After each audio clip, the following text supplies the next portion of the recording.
Então, como eu falei, às vezes essa construção coletiva ela está baseada em um esporte, em um jogo que pode ser construído e reconstruído com todos os alunos, tá bom? Então pensem aqui numa perspectiva bastante pedagógica do esporte, ok?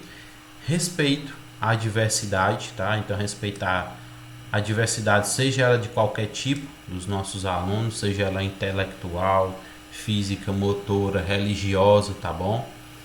Uma educação integral, ou seja, essa educação integral que seja dada da mesma forma para todos, tá? Sem detrimento, sem fazer nenhuma, como é que eu posso dizer, uma apreciação daquele conteúdo para determinado tipo, determinada pessoa, tá? Mais um princípio que é o rumo à autonomia, e aqui a gente coloca esse princípio aqui bastante ligado à questão dos valores, tá? São valores que você leva agora de dentro da sala, ou quando eu coloco até uma quadra também, se eu falar como uma sala, porque é o nosso campo de atuação, é a nossa sala de aula também, a quadra, tá? E aí, às vezes esses princípios devem ser desenvolvidos nas nossas aulas, na quadra de futsal, de handball, de voleibol, enfim, seja o local da modalidade esportiva, e esses valores devem repercutir ao longo da vida, tá? Então é para fora da sala de aula, para o resto da vida, tá? Então esse, Kleber, oi, esse, esse inclusão para todos seria exatamente o quê? Tipo, pronto, prioridade, algo assim? inclusão de todos, né? Não seria para, mas inclusão de todos os Ah, alunos. tá. Às vezes, por exemplo, isso pensa aí, isso é um princípio do esporte educacional. Então, se você tem uma sala com 20 alunos, o ideal é que os 20 alunos participem da sua aula. Então, é incluir todos os alunos, independente do conteúdo que você está ministrando, tá? Porque às vezes, Entendi para todos. no caso aqui, deve ter entendido, ou então eu devo ter soltado alguma palavra como para, né? Mas inclusão de todos ou para todos, né? Às vezes você pensa assim, eu tenho que adaptar meu conteúdo, minha modalidade para todos os alunos. E aí, é claro, mais uma vez você vai ter que respeitar o princípio da inclusão.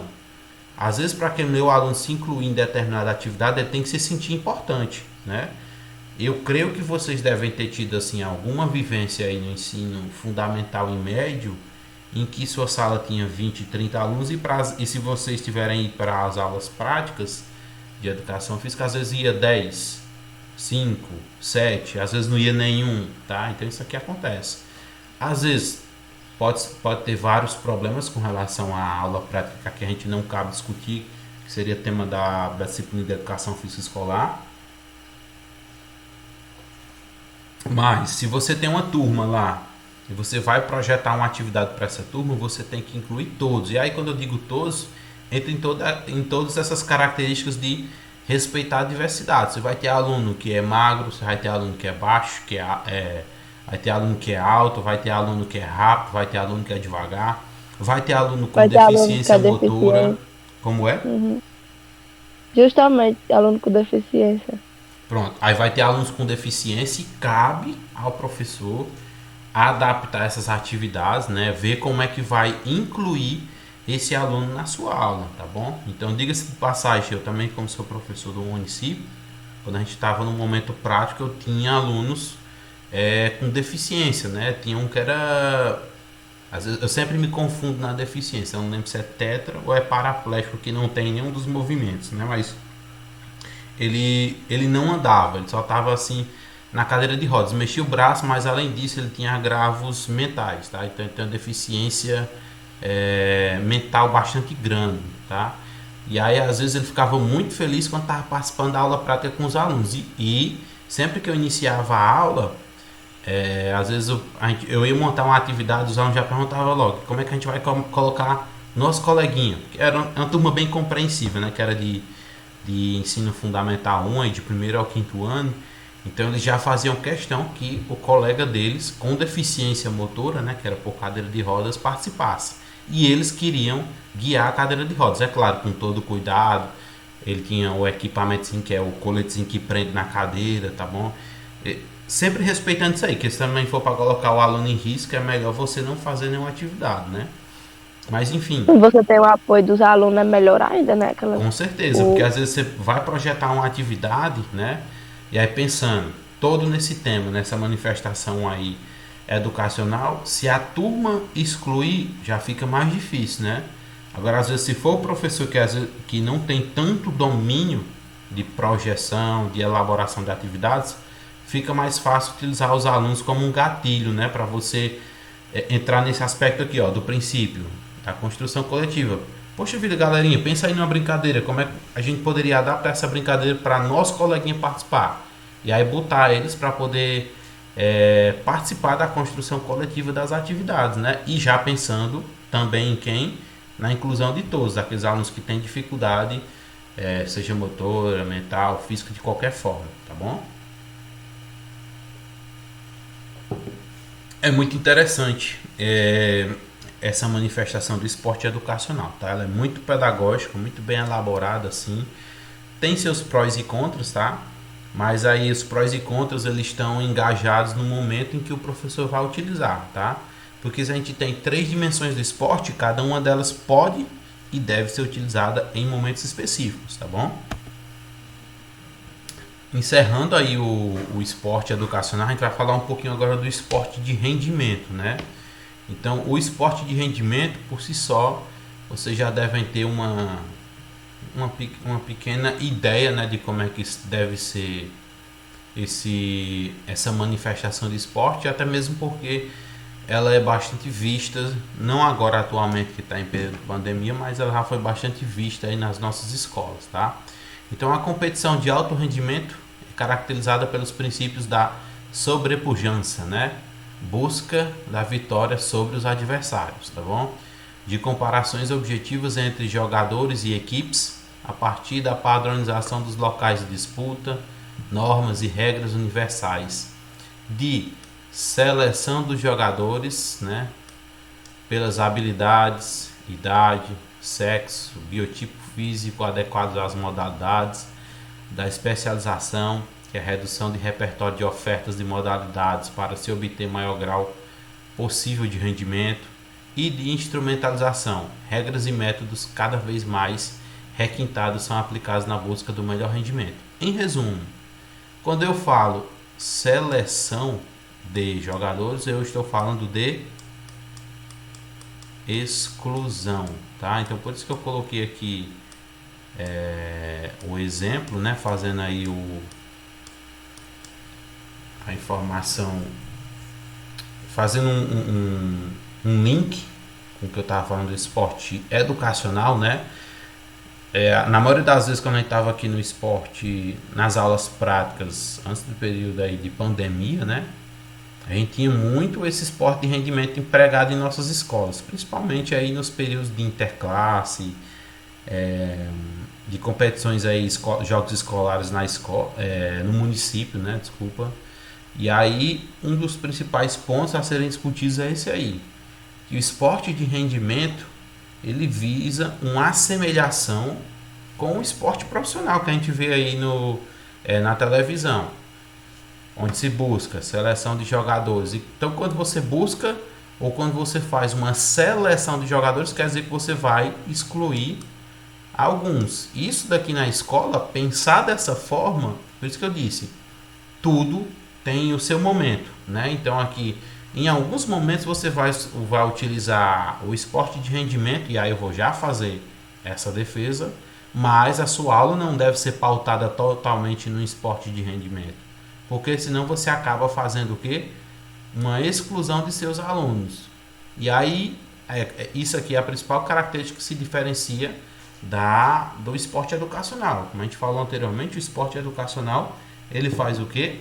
Ele inclui todos. Então, se você inclui todos, você não vai menosprezar aqueles alunos que não possuem essas características que eu citei aqui nesse texto, né? Idade, sexo, biotipo físico, a modalidade. Às vezes, por exemplo, o que é que eu digo isso? Um biotipo físico, aquele aluno bastante alto, né? É ideal que ele vai jogar voleibol, basquetebol, handball, tá bom? Aquele mais baixo, mais ágil, que ele vá para ginástica, ou vá para o futsal, servir de pivô, que ele é muito rápido, bastante ágil, tá bom? Então isso aí seria o biotipo físico adequado a alguma modalidade, tá? Então, pensando dessa forma, deve-se ter cuidado quando for utilizar o esporte e rendimento. Tá, Kleber, aí tu disse que fazer a defesa. Quando é que o esporte e rendimento deve ser utilizado? Único e exclusivamente nas competições escolares, tá? E aí, é claro, não digo a competição escolar o que é interclasses. Eu acho que todo mundo conhece o que é isso, né? Que a escola faz os jogos de sala contra sala. E às vezes na sala nós temos aí 20 alunos. Só que 10 se acham melhores do que os outros 10, né? E aí como é que fica? Eles não querem jogar junto dos outros 10, porque se jogar dessa forma, ninguém só vai entrar em quadra 5 pessoas. E o restante vai ficar sentado no banco. Cadê a inclusão? Tá? Eu tenho que pensar numa parte de esporte e rendimento, numa perspectiva até um pouco educacional, por mais que eu descaracterize esse rendimento dos meus alunos, tá? A exemplo, eu vou colocar aqui também mais uma situação, né? Na época que eu estava na escola, que a gente fez o interclasse. Eu tinha uma sala que estava bastante numerosa, se não me engano era 48 alunos. Nessa sala de 48 alunos, deu cerca de 27 ou era 25 homens. Dava para criar 3 times de futsal aí ou mais, com alguns reservas, porque senão o menino cansa, né? E aí eles só queriam fazer um time, com a seleção da sala, né? E o restante querem jogar isso. Não, nosso time você não joga não. Isso foi pronto, vamos fazer o seguinte. Por que vocês não montam o time de vocês para poder participar? Não, professor, mas a gente vai perder. Só o que é que tem a ver? Você quer participar ou você quer vencer? E às vezes até aqueles meninos que eram ditos pelos colegas como menos ágeis, menos aptos, né? Estavam ali segurando o time adversário que estava com os craques da sala para poder competir contra eles, né? Então, ou seja, às vezes a gente tem que utilizar alguma estratégia para poder incluir todos os alunos, tá bom? Mas pensando na perspectiva de rendimento, rendimento é exclusão, viu, pessoal? Não tem como você trabalhar o esporte de rendimento sem ter a exclusão dos alunos. Por quê? Você vai precisar sempre dos mais rápidos. Eu dei a perspectiva do interclasse, mas quando os jogos escolares, que assim é escola contra escola, aí vai sim a seleção da escola, tá? Que é os alunos que você considera dentro daquela faixa etária para modalidade, né? Digamos aí o naipe de 12 a 14, você vai colocar os que jogam melhores, tá? E aí é uma característica diferente, porque o esporte educacional está dentro da escola. Aqui é mais uma interação entre escola com escola, tá? E não com sala, diferente do interclasse, bem? Então, o esporte de rendimento, né? O esporte de alto rendimento ou de alto desempenho é aquele cuja finalidade é de se preparar fisicamente para determinada modalidade esportiva. Seja qual for essa atividade esportiva pretendida, os desafios e dificuldades a serem trilhados serão bastante similares, tá? O indivíduo que se envolve num esporte de alto nível deve ter em mente duas características importantes em todo o processo ao qual ele será submetido. O primeiro fator é ter plena disciplina e perseverança nos seus objetivos, e o segundo, estar bem claro que poderá haver grandes dificuldades e que essas deverão ser superadas, né? Então nós temos aí duas características aí do esporte de rendimento. Não coloco tanto como um objetivo a ser desenvolvido no ambiente escolar, mas um dos pontos da nossa área da educação física na escola é também a detecção de talentos, não para a escola, mas para fora da escola, né? Foi o exemplo que eu dei para vocês do aluno, de alguns alunos que eu já consegui, assim, não ter contato direto, que eu não tenho esses contatos, mas assim, por que é que não tenta fazer um teste em tal clube, né? Eu tive notícia um dia desse aqui de um aluno meu que ele tinha fechado com o Ceará, que ele fechou mesmo com o Ceará, tava com contrato e tal, mas já novinho, viu? Cerca de 15, 17 anos, é até ilegal, mas tava voltando, quando voltava pra cá, tava enchendo mesmo o bucho mesmo de bebida, ou seja, tá limitando a carreira dele, né? Até porque não tem nem um sucesso ainda assim repercutido, né? Então, ele está até mesmo, como é que eu posso dizer, violando esses objetivos aqui que eu falei para vocês, tá bom? E o esporte participação, Kleber? Então, pensem aí, a gente já viu o esporte educacional, essa manifestação, o esporte performance ou rendimento, tá? Depende muito às vezes como é que o pessoal se refere, mas performance e rendimento, na minha concepção, é a mesma coisa, tá? Porque inclui uma especialização, um direcionamento, uma profissionalização, tá bom? E o último é o esporte de participação. O que é que ele se difere, por exemplo, lá do esporte educacional, tá? O esporte de participação, também conhecido como desporto não profissional ou esporte possível, pode ser considerado um dos grandes desafios da gestão municipal, tá?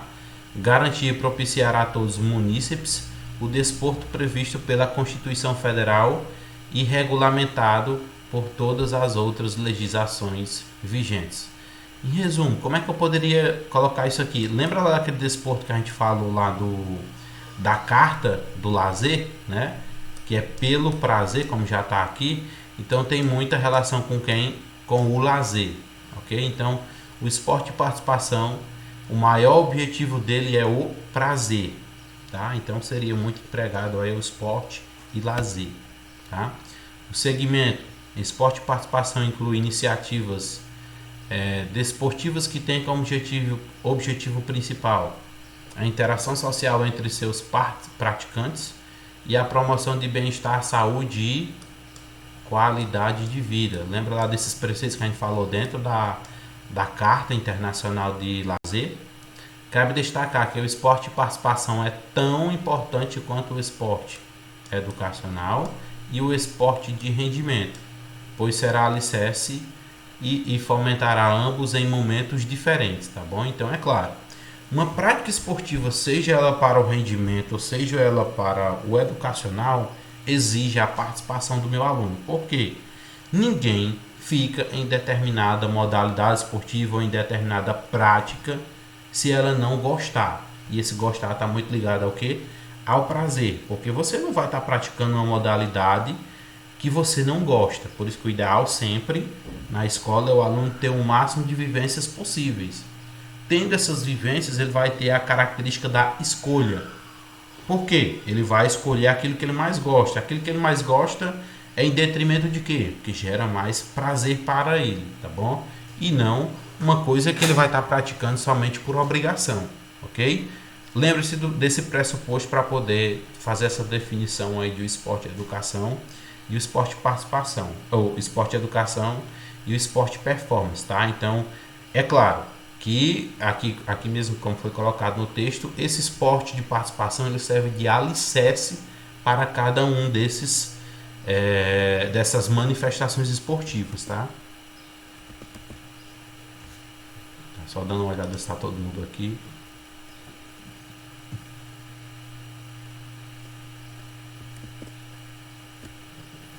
Então o esporte educação, o esporte participação ele tá dando o alicerce para cada uma dessas manifestações, tá?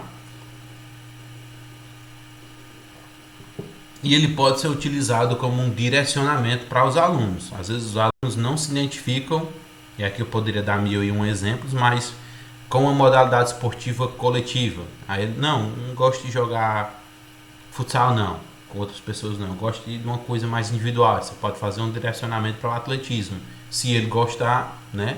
Não que o atletismo não tenha um companheirismo ou uma parte de equipe, mas o atletismo, dependendo da modalidade, se eu não me engano, eu acho que vocês estão pagando agora com o professor Marcos, tem uma característica bastante individual, né? E aí, é claro, se ele gostar, se gerar prazer, né? O esporte de participação dele vai gerar prazer, consequentemente ele pode aí adentrar tanto a parte educacional e futuramente a performance, tudo bem? Então, a relação, né, do esporte com a mídia, finalizando aí esses 3 pontos de manifestação do esporte, tá bom? Que é o esporte educacional, esporte performance ou rendimento ou esporte participação. Lembrem-se disso. Na maioria dos concursos, quando falam em esporte, cai essas manifestações esportivas, tá? O tempinho tá passando rápido.